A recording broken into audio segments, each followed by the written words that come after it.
In today's video, I'll be going over the must-have coal ships to get in 2026. So I'll be going over my top 5 must-have coal ships to get this year. I'll be going over their builds, why I recommend them, how much they cost, as well as some honorable mentions. So let's get started. The first ship on this list is going to be the Scharnhorst 43. So the Scharnhorst 43 is essentially the brawler version of the Scharnhorst. So you don't really see the Scharnhorst around anymore, and that's because originally the Scharnhorst was played as a secondary ship, but it didn't do really well.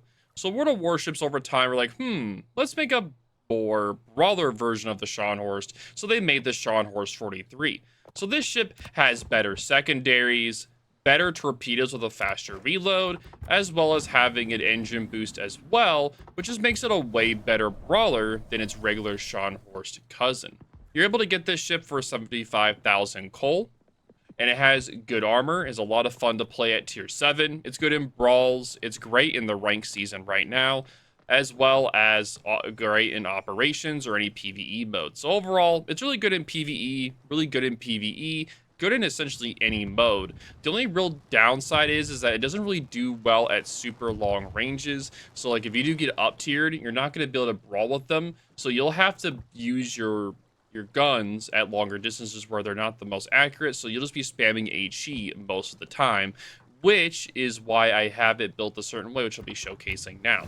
So this is the build I have for the Scharnhorst Raid 3. I have main armament in the first slot, engine boost in the second to give it extra engine boost time. Third slot is going to be secondaries to build into secondaries, and the secondaries on this thing are 9.5 kilometers when it is built, and it has a concealment of 13.7, as you can see here. Its top speed, when it has the engine boost, is going to be about 36 knots, 37 knots, which is really fast. So for the commander itself, this is the build I recommend. Now, if you're going to be playing this thing in like tier 7 brawls or in operations, you can take the IFHE instead, which gives the secondaries the smaller secondaries, that 32mm pen, to do a lot of damage to the ship should be facing. But this build is meant for essentially all modes, so that's why I don't take IFHE, because it lowers your fire chance by half. And since you'll be having to throw a lot of HE, that's why I go with gun feeder. Then I have the vigilance to be able to spot torpedoes a little bit further away while having extra torpedo protection. Next, what skill I would take is going to be both of the secondary skills, so that'd be 10-point build. After that, it's going to be fire prevention, then concealment, and then adrenaline rush is going to be your build for the Scharnhorst 43. But overall, if you're looking for a brawler secondary ship as like a first coal ship or just something that's really fun to play, then I definitely recommend the Scharnhorst 43. Tons of fun, really good armor, 26mm bow on top with the 70 armored. With the deck being 50mm, it really helps you against those HE spammers. But yeah, this thing does look amazing as well. So I do highly recommend it. A lot of fun to play, and that's why it's in my top 5 list. The next ship on this list is going to be the Jager. This Jager also has a really cool camo as well. It does look pretty cool. So this ship costs 215,000 coal and can be gotten in the armory. Now this ship is more of a torpedo boat, and this thing is one of the stealthiest torpedo boats in the game with a 5.4 kilometer concealment, really stealthy. The nice top speed at 38.9 knots, as well as having an engine boost, which gives it about 8%. So its top speed is roughly about 44, 45 knots when you have the Swift and Silent as well perk on this ship. It also gets a heal, which is nice as well. So as you can tell, this thing's a torpedo boat. It's got 12 torpedoes in total on it that are 12-kilometer range, and they have a really fast reload of 65 seconds. And these torpedoes are really fast, 90 knot speed fast. They don't do a lot of damage, but they make up for it for the speed and just how many torpedoes this thing can throw out. If you see this thing on the enemy team, you just know you're going to get outspotted by it, and you're going to be flooded by torpedoes over and over and over again. And if you have Swirsky, it also makes it where for every 8 successful torpedo hits, you get a 5% faster reload on your torpedoes. So you can just keep boosting that over and over and over again, because what this thing excels at is getting floods. So you can keep hammering people over and over and over again So you hit them with one torp. Oh, it doesn't do that much damage. You hit them again, get a perma flood, and you just keep hammering them over and over and over again until you get into submission. So this ship does really well in PvP modes, like in ranked, randoms, brawls, not as much. In PvE, it can do well in asymmetrical battles and in co-op. In operations, it can do okay in some, but not okay in others. So it's kind of situational what operations you get into. But overall, if you're looking for a really strong, one of the top torpedo boats in World of Warships, then I definitely think the Jager is going to be for you. So let's take a look at the ship itself real quick here. But yeah, with this camo, it does look really cool. It gives it a nice hot rod feel to it. I don't know if this camo is available, but hopefully it is for you guys to be able to get because it's definitely worth it. All right, so let's look at the build real quick that I'd be recommending. So for the first slot, it's going to be main armament. Of course, second slot is going to be the engine boost modification to get your engine boost up to 156 seconds. Third slot is going to be the torpedo tube modification 1 to give you the extra torpedo speed. Fourth slot is for acceleration. Fifth slot is going to be concealment, and then sixth slot is going to be torpedo reload, because, like I said, this thing is a torpedo boat. These guns are god-awful. This main strength of this ship is its concealment. It's not meant to gunfight. It is meant to use those torpedoes to your advantage. If you're stuck trying to gunfight somebody, you're going to lose. Also, this thing doesn't have anti-air as well, and a lot of CV players are the battleships that this thing tortures. So they'll be hovering you the entire time, so be careful of that. So for the commander build, I'll go over that real quick. For the first skill you're going to take is preventative maintenance, then you're going to do last stand, then you're going to do survivability expert, and then concealment. If you want to not do survivability expert first, you can, but the fact is this thing only has 20,000 HP, so, and that's with the skill, so I think it's worth to take the survivability expert first, and then do conceal for your 10 point. After that, you're going to take the swift and silence to give you that extra speed. This is going to be your 14-point skill. After that, I would then do adrenaline rush. So if you take any damage, you can get faster reload on your torpedoes. But if you rather get the just hard base reload buff to your torpedoes, you can do fill the tubes first. I would probably do this one first and then do adrenaline rush, because me personally, I'm not going to get spotted while playing this ship. So I'll take the fill tubes so to get that guarantee. This will be your 17 point. Then Adrenaline will be your 20 point. And then finally, the final one will be Liquidator, which will be the 21 point commander. So that's the build for the Jager. And moving on to the next ship. The next ship on this list is going to be the Moskva. It wouldn't be a top 5 list without a little Soviet bias into the mix. You can get this ship for 260,000 coal, and this thing is a beast. It's one of the top competitive ships in World of Warships, and for good reason. It is extremely tanky, one of the best battle tanking cruisers in the game, has a 12-kilometer radar that lasts about 40 seconds base, very long duration, as well as having great AP, very tanky, good armor, good survivability overall. It's just an absolute monster. 25mm upper bow with a 50mm armored bow at the bottom, with a 50mm deck, which makes it very strong against HE spammers. It also has a 150mm side here, along with the similar armor here at the rear for the aft, along with the similar aft armor as well. The ship does get a legendary mod as well, which you can get in the Research Bureau. And I have a separate video on how to get the Research Bureau active and such, so you guys can look at that one at any time. What this legendary mod does is it makes it where it increases the range of the ship, as well as making it where it has better dispersion. So it makes this thing essentially a sniper. And you can snipe destroyers, cruisers, battleships, you know, from very far away in this thing, like 15, 16 kilometers. And this has some of the fastest shells of the game with 985 meters per second. The only ship that beats it is the Nevesky, which of course is another Soviet ship. So this thing is very accurate, and your whole job in this thing is to be a deterrent. You sit on the 1 line or the 10 line in an island sitting bow in or at the very edge of the map, and you're just spamming HE. You're not showing your side, and you're spamming HE at long distance. If someone shows their broadside to you, then yes, you can use AP on it. You can Citadel cruisers. You can do a lot of damage to battleships with AP as well. But overall, this thing is a very strong ship. It comes with the Hydro or DFAA. I'm going to recommend the Hydra with the 5-kilometer range. The radar is going to be 12 kilometers, which is one of the strongest radars in the game, and has a heal as well. It does have a depth charge airstrike as well, which is really nice. Its main weakness is going to be against submarines. So normally if you see a submarine in your flank, you'll have to be a little bit careful of that. But other than that, it really doesn't have any other weakness besides like aircraft carriers or just getting farmed from being too close. And this ship, you want to sit really far back and just spam HE over and over again. Use that island to your advantage. Or if you're just sitting on the flank, just sit about 17, 18 kilometers and just reverse when the enemy pushes you and just keep spamming HE and just keep farming them for fires over and over again, and you're going to kill them really easily. And this thing has the concealment of a battleship as well, so do not try to turn out in this ship at all. If you try to turn out and you get spotted, yeah, it's a massive citadel. You are going to get death struck, so do not. You are delicious eye candy for any battleship player, so do not turn broadside on this ship or you will be dead.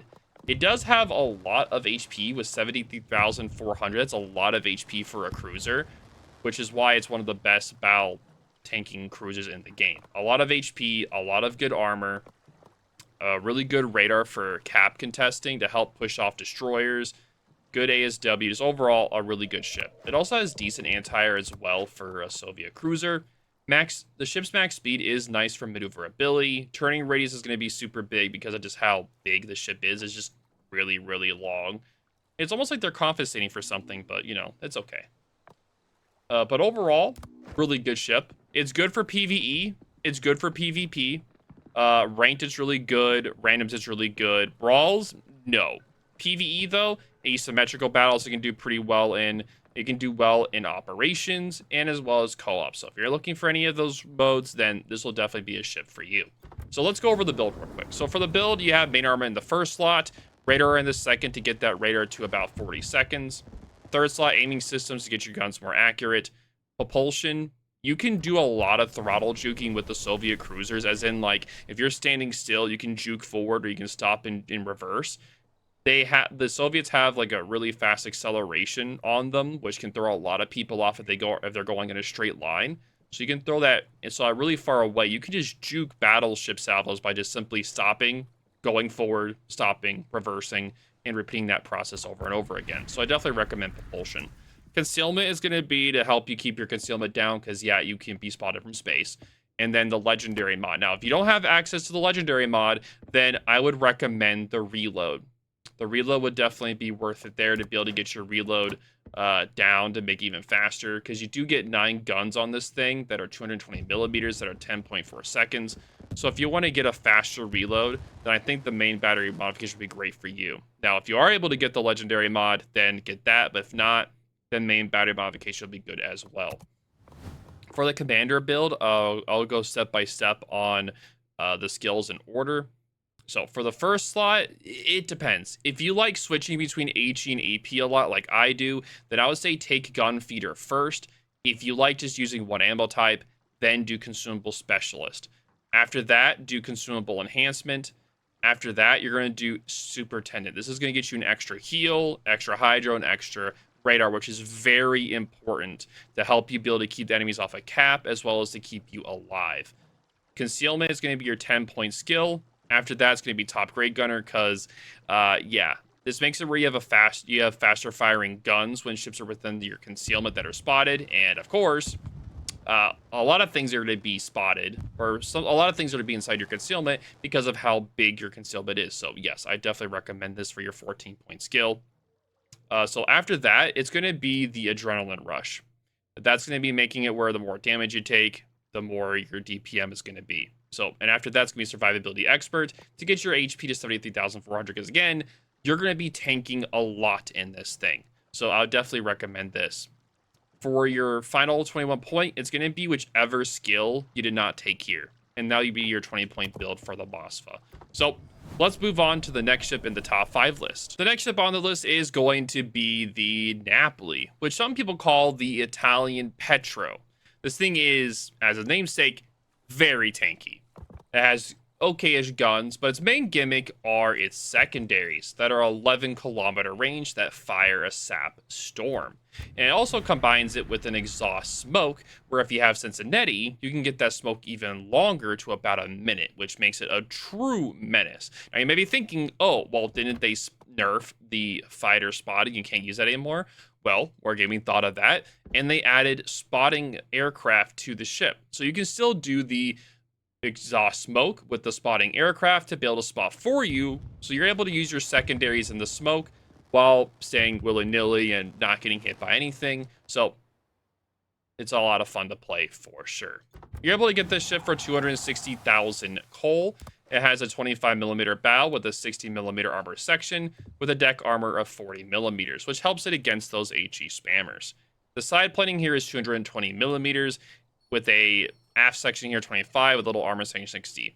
Now there is a little bit of space armor in here, which makes it a little bit difficult to citadel, but you can be citadel if you're not careful. So definitely watch out for your broadside there. Normally, if someone's aiming around like back here, they're a lot easier to citadel you. So be careful of this area right here or around the front right here. But yes, definitely be careful of that. So this ship comes with 9 guns that are 254 millimeters.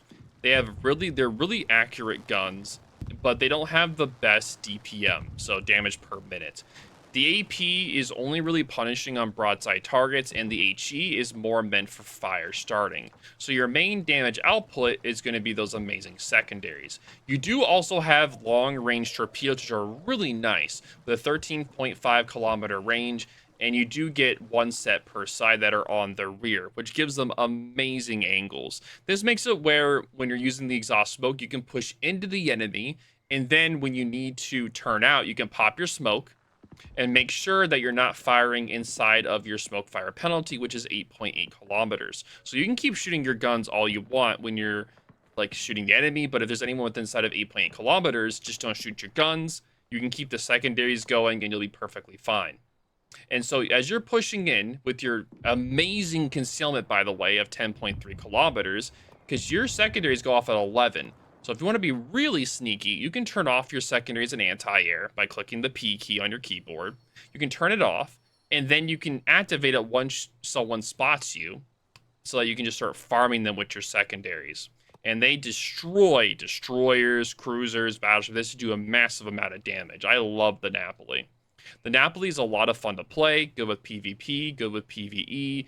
Any game mode, it does amazing. So going off of the strategy again, so as you're pushing in, if you need to turn out, you can pop your smoke, and as you're turning out, you launch one side of the torpedoes. So say you're turning to your right, to your starboard. So as you're turning out, you're going to launch this set of torpedoes here, and as you're completely turned around, you'll then launch the other set. And as you're cutting away, you can keep swinging back and forth and keep launching your torpedoes as you're doing that. The ship also has a nice speed as well, 37.3 knots, which helps it to be able to escape scenarios if it pushed too aggressive or if you're cutting away from the enemy. Anti-air, it's not the best, but with the 4.6 kilometer anti-air, 6 kilometers, it's not the best. But if CVs are just hovering above you, they're going to lose aircraft a lot over time. So it does help you with that. Also, you have an exhaust smoke as well, which helps you as well. It does have a standard ASW for tier 10, so it does a pretty good job in that. But overall, it's a really fun ship to play. If you're looking for a brawler Italian cruiser that's a good crew trainer, as well as just overall a lot of fun to play in any game mode, PvP or PvE, then I definitely recommend the Napoli for you. So let's go over the build real quick before we move on to the final ship and our honorable mentions. So we have main armament in the first slot, with second one's going to be damage control systems. Third is going to be secondaries to get them to that to that 11 kilometer range. Propulsion, I just like to be able to use propulsion. If you want to do steering gears instead, you can. Concealment, yeah, to get your concealment down to 10.3. Going off of that is going to be secondaries. Since I like building into secondaries and having more focus on secondaries, I like doing this, but some people like building the guns instead. It comes down to a personal preference. Of course, for here, you want to have the spotting aircraft and not the fighters. Fighters, they don't spot anymore. Spotting aircraft do, so it's the most beneficial with the exhaust smoke generation, like doing the farming while in that. All right, moving on from there, here's the build here. Now, I have two builds. I have one build, which I'll show now. Like, I'll show this one here, and then there'll be another build. There's two of them. One build is meant to be more, let's just say, one's more concealment, more reserved, while the other one's meant to be a little bit more open, where you use your extra HP to be a little bit more aggressive, using that concealment to your advantage. But yeah, overall, I'll talk about both builds in a moment and their differences, but let's just go back to here real quick. So first slot, I would say consumable specialist. You need to get your smoke back as soon as possible, so consumable specialist first. Next is going to be the consumable enhancement, which allows you to have your consumables be longer while your smoke. So very important. After that, it's going to be superintendent to be able to get an extra smoke, extra heal, and extra spotting aircraft. After that, it's going to be concealment, and then it's going to be the top grade gunner for your 14 point build. After that, for your 17 point, it's going to be pack a punch to get the extra damage for your torpedoes, as well as increasing your secondary range. Now, I know that a lot of people are be like, oh, well, why don't you do the secondaries first? Well, you need that smokes. The smokes are really important on this ship. If you don't, you're gonna die. The smoke is kind of the main thing that keeps the ship alive. You don't have the smoke, it's gonna be quite difficult. So I'd recommend doing superintendent first, and then doing the concealment, top grade gunner, and then the pack-a-punch. If you want to do pack-a-punch first and sacrifice a smoke and a heal, you can do that if you're a more competent player. But personally, I would take superintendent first, then concealment, then top grade, then pack-a-punch, then adrenaline rush, and then the final one is going to be gun feeder. So that's how I would build it here. So that's going to be the build for this one. Now, the other build is going to be, instead of taking concealment, because the concealment goes down to 11.5. So instead of it being 10.3, it goes to 11.5. And this build essentially makes it where you're more open water, you're using more of your guns with the grease the gears, and having extra HP. So it kind of depends on your mood. If you want more aggro, more open water, then this would be the build you use. More reserve, more secondary use, then this will be the build you would use here. So that is the build for the Napoli. So let's move on to the two honorable mentions, then the final ship on the top 5 list. So the two honorable mentions are going to be the Marceau and the Tromp. So the Marceau is, if you know what the Kleber is, it's essentially the weird inbred step brother that is more shotgun loving than the long range sniper of the Kleber is. Yeah, this thing is a destroyer submarine hunting machine. Incredibly fast. The guns are essentially shotguns with a 3.1 second reload and a very long airtime. They're really effective within about 7 or 8 kilometers. Outside of that, it gets a little bit harder to aim. But yeah, you can do a lot of damage to destroyers, submarines, cruisers, about you name it. This thing will just do tons of damage.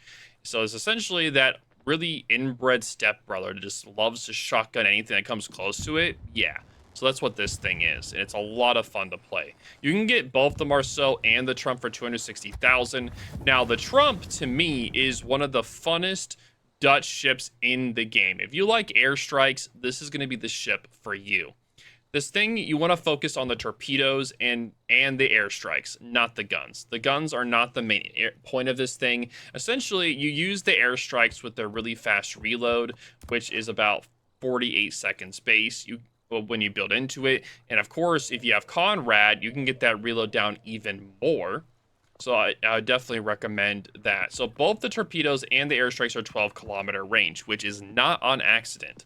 It makes it where you're able to use the torpedoes and the airstrikes in unison. You can use the airstrikes to get a fire, and if they DCP, you can then hit them with a torpedo, which have 63-second reload. So essentially, this ship is essentially just a big torpedo boat with airstrikes.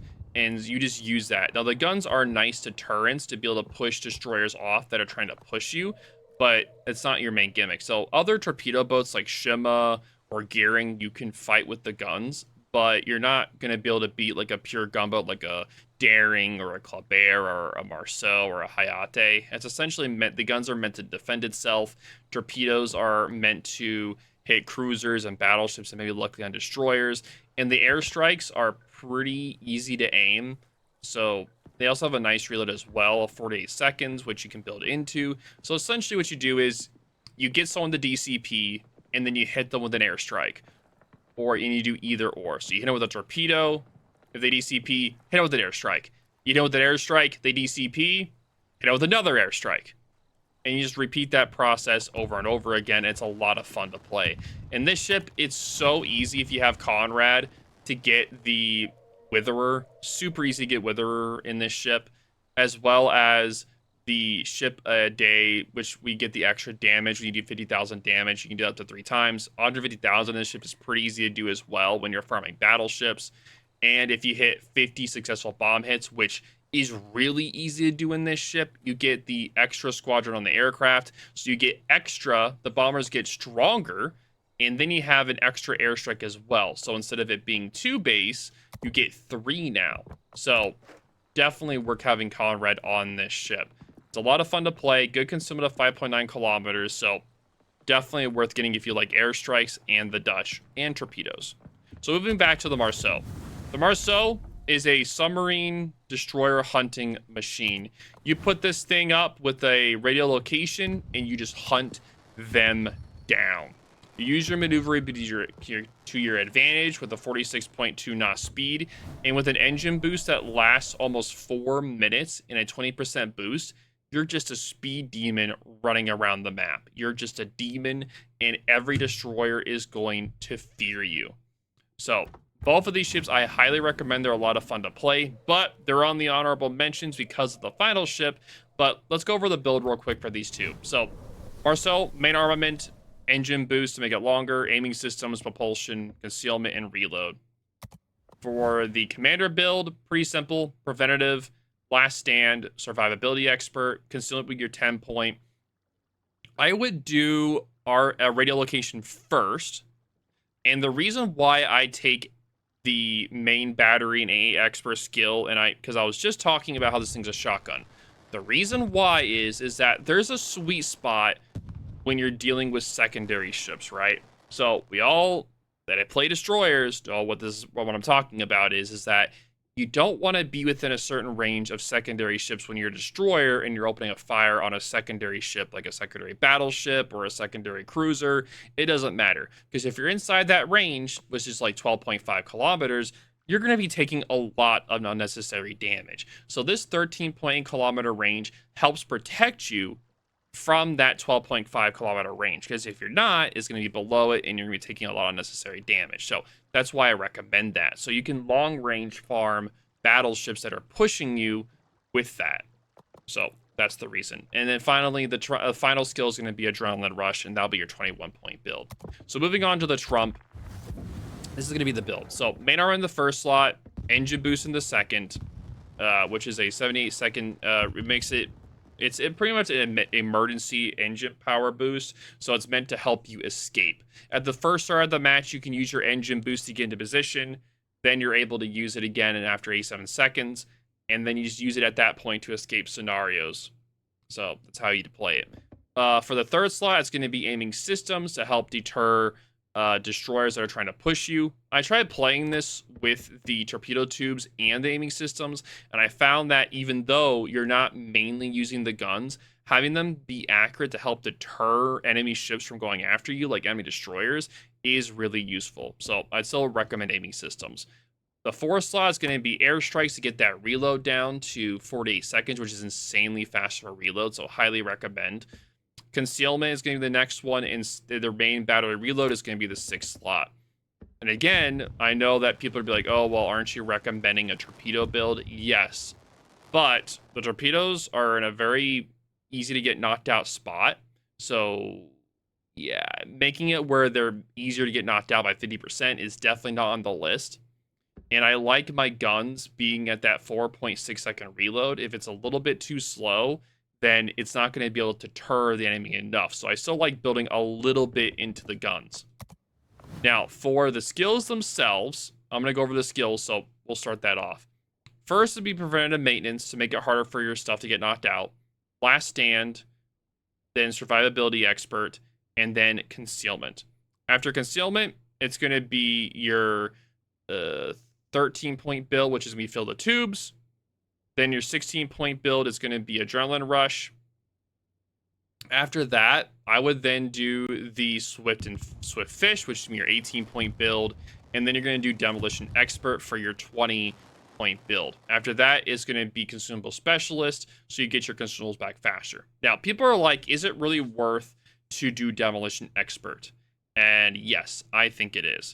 Getting that extra fire chance on your guns is really useful, as well as if you hit submarines with any sort of depth charges, it does more likely set them on fire. So, as explosion radius of all munitions except for depth charges when attacking subs. Now, this one is actually important. It makes it where if you're shooting at a submarine, it increases the distance of where the shells hit. So, say base, if you shoot 100 meters away from a submarine, you'll do damage. This makes it where it goes to 115 meters. That also applies to airstrikes, which you guys have seen my videos where I've actively dropped airstrikes onto submarines. So I think this is really useful. Now, if you don't want to use this one, you can use something else, but I think it's really useful for that alone. It's hilarious. So that's why I did that one. But yep, so moving on from these two honorable mentions, it's time to talk about our final ship in this list. The final ship on this list is going to be the U-4501. And I know that everyone's in the comments are like, why are you recommending sub? And it's just because of how gosh darn broken this thing is, right? There's only one other submarine in the game that is better than this thing, and that's because it can counter every other submarine, and that's the Surkov. The U-45, though, is the undefeated champ in just being the most oppressive submarine in this game. I'm going to explain why as I go over why I recommend it. So this thing costs 260,000 coal, and this thing is a true menace. You get a total of 10 torpedoes, 4 at the front and 6 at the rear, which is already coming at a point here. This thing has a concealment of, I said, 5.4 kilometers, which is one of the stealthiest ships in the game. It also has a maneuverability underwater of about 38 knots. And on the surface, it's 21 knots. So on the surface, it's slow, while underwater, it's extremely fast, which is where we're going. And then we have a dive capacity of 4 minutes. So pretty long time. And you can get up to about 5 minutes if you do build it all the way. It doesn't have a lot of HP, for about 15,000, but yeah, it's still one of the most oppressive ships in the game.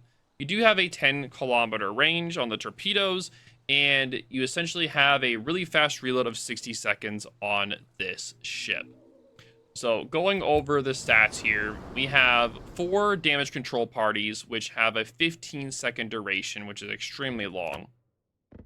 Going off of that, I don't know why the engine room protection here is picked. I actually don't know why there. I think it's supposed to be this, but for some reason it changed it a while back. So let me just purchase this real quick. All right. So yeah, this is not supposed to be this. It is meant to be this. I don't know why that's that, but yeah, it's meant to be this. It makes it where your damage your reserve battery, because it does get a reserve battery units. So when you're underwater, you get extra consumable action time of 38 seconds in total. So it makes it where when you're diving underwater, you're not using your battery. So essentially you could be underwater and using this to keep yourself underwater even longer. So a strategy that a lot of people do is they'll dive at the start, go in a straight line, go to the cap, get into the cap, get the cap, and they'll dive back down, and they'll go all the way behind enemy lines, and they'll go behind the enemy and just start spamming them. Or they'll get on the flank and start spamming them with torps over and over and over again, pushing them either further off the map or toward their allies that will finish them off. And this is really hard to deal with, because again, with a 37.8 knot speed underwater, it's really fast and it's really hard to deal with. So this thing also has a hydrophone of 8 kilometers, which makes it where it can spot enemy ships on its mini-map every minute, which is really useful for it when it's dived underwater for that long. It does have a submarine surveillance of 6 kilometers.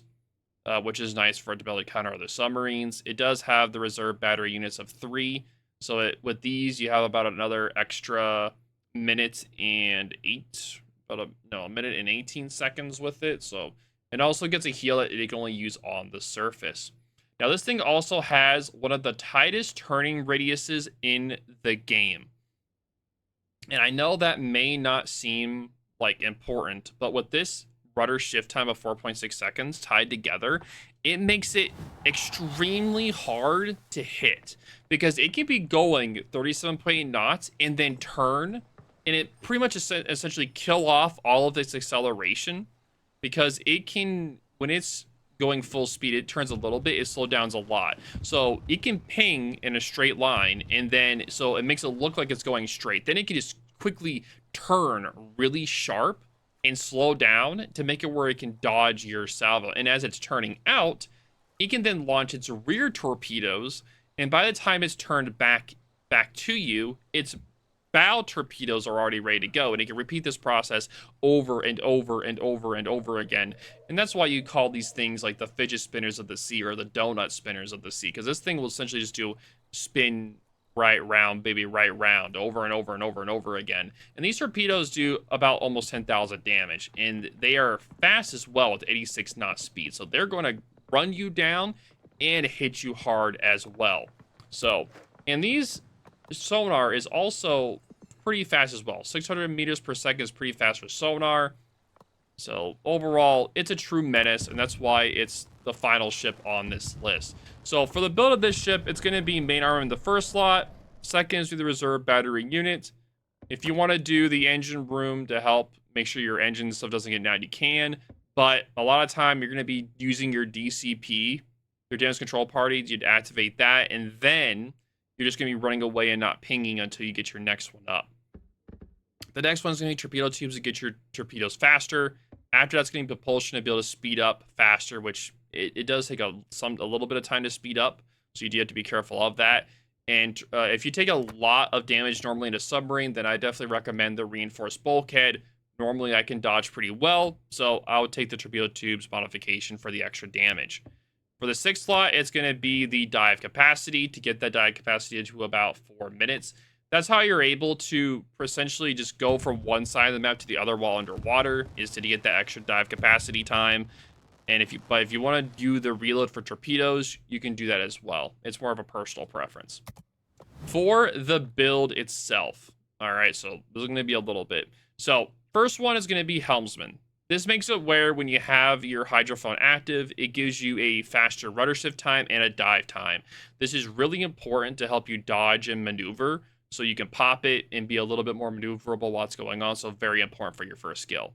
After that, preventative maintenance to get yourself knocked out less.